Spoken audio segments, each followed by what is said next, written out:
Oh.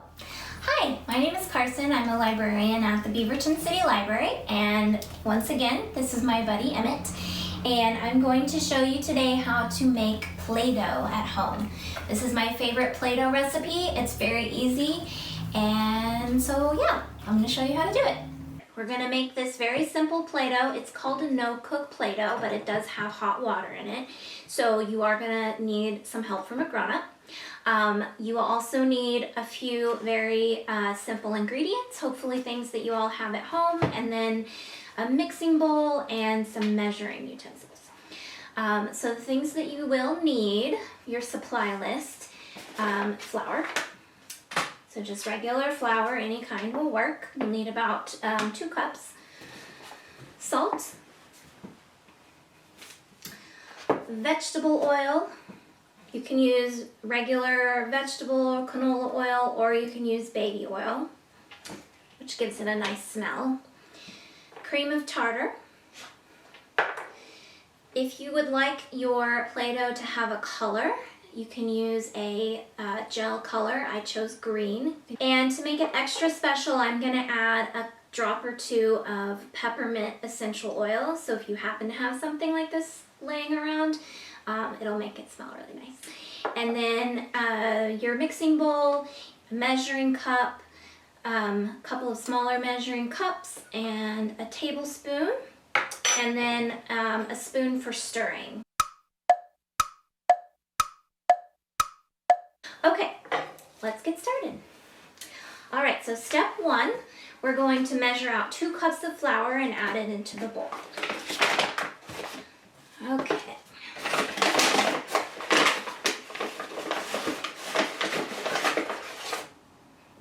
There's 1.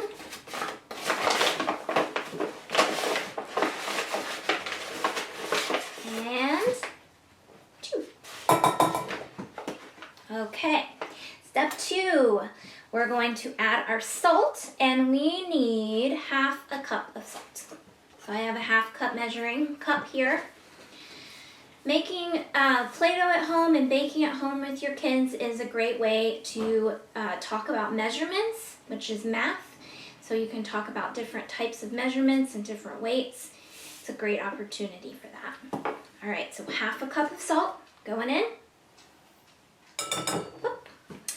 And our next ingredient is cream of tartar. And we need 2 tablespoons of cream of tartar. So I'm going to open this up. And I have a tablespoon measure here. All right, and then that goes in with the other dry ingredients. Cream of tartar. And then the last thing we're going to put in this bowl before we put our water in is the oil. So for the vegetable oil, let's see, 2 tablespoons of oil.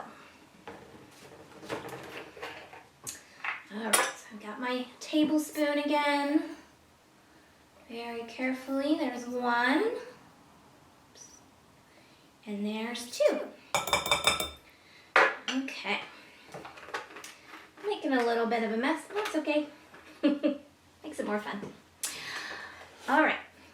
Now we're going to stir all of these ingredients together with a spoon, just to kind of get it starting to incorporate. Okay, that's probably good. And then the next thing that we're going to add to our bowl is our very hot water. So I'm going to step away and grab that, and then we'll start back up again.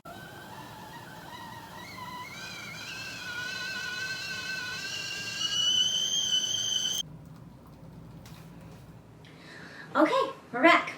So I have my very hot water. It was just boiling. Again, this part you need help from a grown-up because this water is really hot. Next, before we add the water to the flour mixture, I'm going to add a couple of drops of my green food coloring into the water. So that way it will dissolve in the water before we put it into the flour. This water is still really hot, so be careful. Okay, now I'm going to pour the water into the flour mixture. Now I measured out a cup and a half of water. I would recommend just starting with pouring a cup in and seeing how it goes. and you might not need the whole cup and a half. So we'll start with a cup of water. And then use your spoon to stir this around. It's going to be a very light green. So you want to stir this around with your spoon probably for about a minute.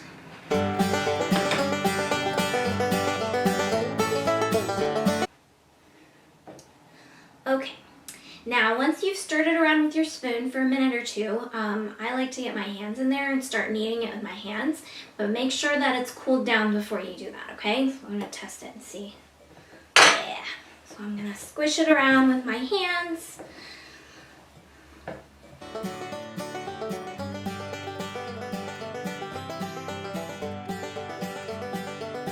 All right, so I'm going to add my essential oil right now.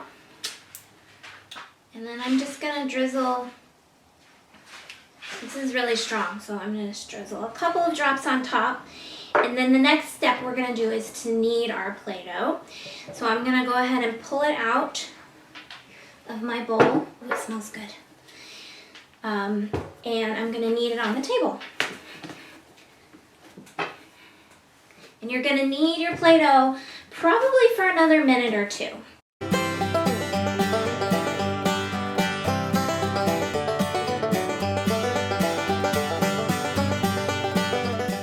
All right, so now we have a nice, not too sticky ball of Play-Doh.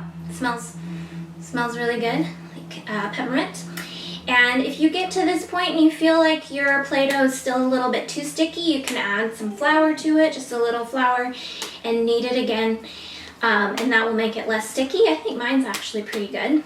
Now this you can start playing with right away, and when you're ready to put it away, if you store it in a Ziploc bag, it should keep up to a couple months.